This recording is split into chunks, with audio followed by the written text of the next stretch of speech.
અને અત્યારે મહત્વપૂર્ણ સમાચાર આવી રહ્યા છે। સુરતમાં બોગસ તબીબ મુદ્દે મોટી કાર્યવાહી કરવામાં આવી છે। સુરતથી મહત્વપૂર્ણ સમાચાર, પોલીસે 14 બોગસ તબીબને ઝડપી પાડ્યા છે। બોગસ તબીબ મુદ્દે મોટી કાર્યવાહી, 1500 જેટલી નકલી ડિગ્રીઓ પણ જપ્ત કરવામાં આવી છે। 14 જેટલા બોગસ તબીબ ઝડપાયા છે, 1500 જેટલી નકલી ડિગ્રીઓ પણ જપ્ત કરાઈ છે। ઝોન 4 પોલીસે 14 જેટલા બોગસ તબીબને ઝડપી પાડ્યા છે। બોગસ ડોક્ટર ઝડપાયા છે। બોગસ સર્ટી આપનાર ભેજાબાજ પણ સકંજામાં આવ્યો છે। મુખ્ય આરોપી ડોક્ટર રસેશ ગુજરાતીની પણ ધરપકડ કરવામાં આવી છે। બોગસ તબીબ મામલે મોટી કાર્યવાહી કરવામાં આવી છે। મનીષ પરમાર અમારી સાથે જોડાયેલા છે। મનીષ, બોગસ તબીબ મામલે પોલીસની ખૂબ જ મોટી કાર્યવાહી।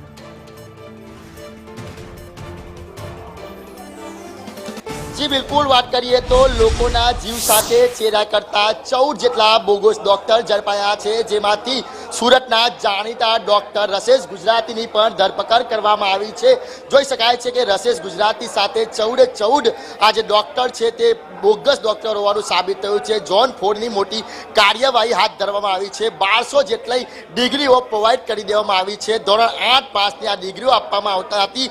આશરે 1200 થી વધુ ડિગ્રીઓ છે તે આ લોકોએ આપી હતી અને લોકોના જીવ સાથે ચેરા કરતા હતા। મહત્વની વાત એ છે, થોડા દિવસ અગાઉ બોગસ હોસ્પિટલ પર ઝડપાઈ હતી, ત્યારે સુરત પોલીસે મોટી કાર્યવાહી કરી છે।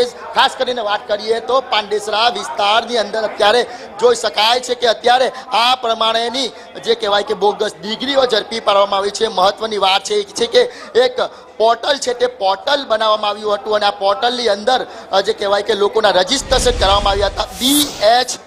DEHM.com ગુજરાત પોર્ટલ જે વેબ પોર્ટલ બનાવવામાં આવ્યું હતું, આ વેબ પોર્ટલ પર રજીસ્ટ્રેશન કરવામાં આવ્યું। ત્યારબાદ આ લોકોને ખાતરી આપવામાં આવતી હતી કે કોઈ પણ હેરાન કરે તો તેમને સંપર્ક કરવામાં આવે। મુખ્ય આરોપી છે જે રસેશ ગુજરાતી છે અને તેની સાથે જ અમદાવાદનો BK રાવત છે તે આ સમગ્ર કૌભાંડને અંજામ આપતો હતો। ત્યારબાદ આ લોકોને સર્ટિફિકેટ જે કહેવાય કે આપી દેવામાં આવતા હતા, તેઓ પ્રેક્ટિસ કરતા હતા।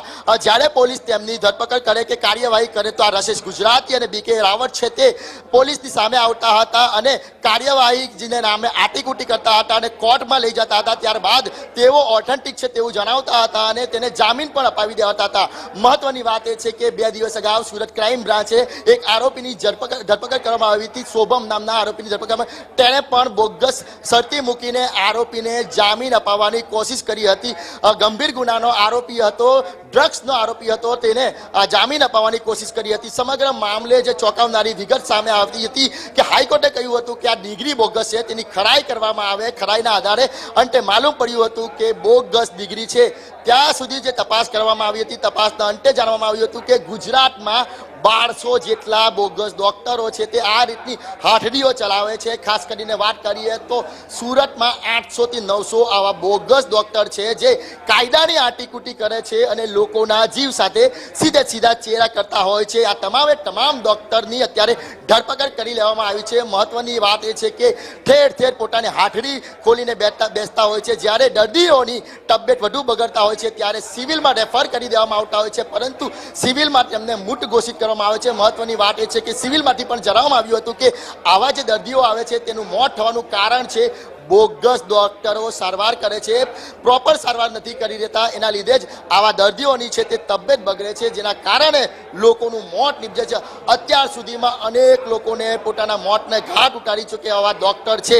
હજી પણ જીવ નથી ભરાતો, લોકોની ઠેર હાથડી ખોલી દેવામાં આવી છે। માત્ર ને માત્ર 7 પાસ અને 8 પાસ લોકોને ડિગ્રી આપી દેવામાં આવી હતી। જોઈ શકાય છે કે Indian Red Cross Society, John Ambulance India, તમામ જે ડોક્ટરો છે તે બોગસ। હું તમને ફોટોમાં બતાવવા માંગીશ કે આ જે ડોક્ટર છે તેને મળીને જે એક બોગસ હોસ્પિટલ પણ શરૂ કરી હતી। આ તમામ બોગસ ડોક્ટર છે તે કાયદાની આટીકૂટી કરતા હતા, ત્યારબાદ જે કહેવાય કે પોતાની હાથડી ખોલી દેતા હતા। મહત્વની વાત એ છે કે સુરત શહેર SOG પોલીસે પણ આ તમામ વિરુદ્ધમાં કાર્યવાહી કરી, પરંતુ કાયદાની આટીકૂટીથી તેઓ જામીન લઈ લેતા હતા, ત્યારબાદ ફરીથી પોતાની હાથડી ચલાવી દેતા હતા અને લોકોના જીવ સાથે ચેડા કરતા હતા. જોઈ શકાય છે કે આ 14 ડોક્ટર છે તે બોગસ ડોક્ટર છે અને આ તમામે તમામ સુરત શહેરમાં જે નાના લોકોને છે, નાના વર્ગના લોકો છે, મજૂર વર્ગના લોકો તેને પોતાનો શિકાર બનાવતા હતા. સારવારના નામે માત્ર ને માત્ર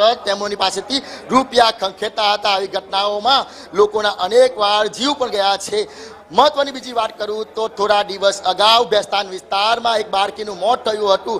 સિવિલમાં રેફર કરવામાં આવ્યું હતું અને સિવિલના સત્તાધીશો કહ્યું હતું કે બોગસ ડોક્ટરના આજે સારવારને લઈને જ બાળકીની તબિયત છે તે વધુ બગડી હતી અને તેનું મોત થયું છે. સુરત શહેરમાં અનેકવાર બોગસ ડોક્ટરો પર કાર્યવાહી કરવામાં આવી છે. અનેકવાર એસઓજી પોલીસ અને સ્થાનિક પોલીસ કાર્યવાહી કરે છે, પરંતુ આવા ડોક્ટર છે તે કાયદાની આટીકૂટીથી જામીન લઈ લે છે અને ત્યારબાદ ફરીથી પોતાની હાથડી ખોલી દે છે. હિંમતની વાત કહેવાય આવે કે જ્યારે આવા ડોક્ટર પર કાર્યવાહી કરવામાં આવે ત્યારે ડોક્ટર રસેશ ગુજરાતી અને તેના મરતિયા જે રાવત છે તે પોતે ત્યાં પહોંચી જાય છે અને કહે છે કે તેઓ કાયદેસર રીતે પ્રેક્ટિસ કરે છે. હાઈકોર્ટમાંથી તેમની પાસે પરમિશન છે. આવી પોલીસને પણ ચીમકીઓ આપતા હતા, જેથી જ જે કહેવાય કે પોલીસ છે તે ક્યાંક ને ક્યાંક પોતાની ઢીલી નીતિ અપનાવતી હોય છે. ત્યારે અત્યારે સુરત શહેરમાં સૌથી મોટી કાર્યવાહી બોગસ ડોક્ટર મુદ્દે, કારણ કે આવા ડોક્ટરો છે તેને 1500 થી વધુ નકલી ડિગ્રી લોકોને ઇસ્યુ કરી છે. ત્યારે મહત્વની વાત છે કે આવા ડોક્ટરો હજી ક્યાં ક્યાં છુપાયા છે તેને શોધવાની જરૂર છે. કિન્નરી જી, ધન્યવાદ મનીષ આ માહિતી માટે.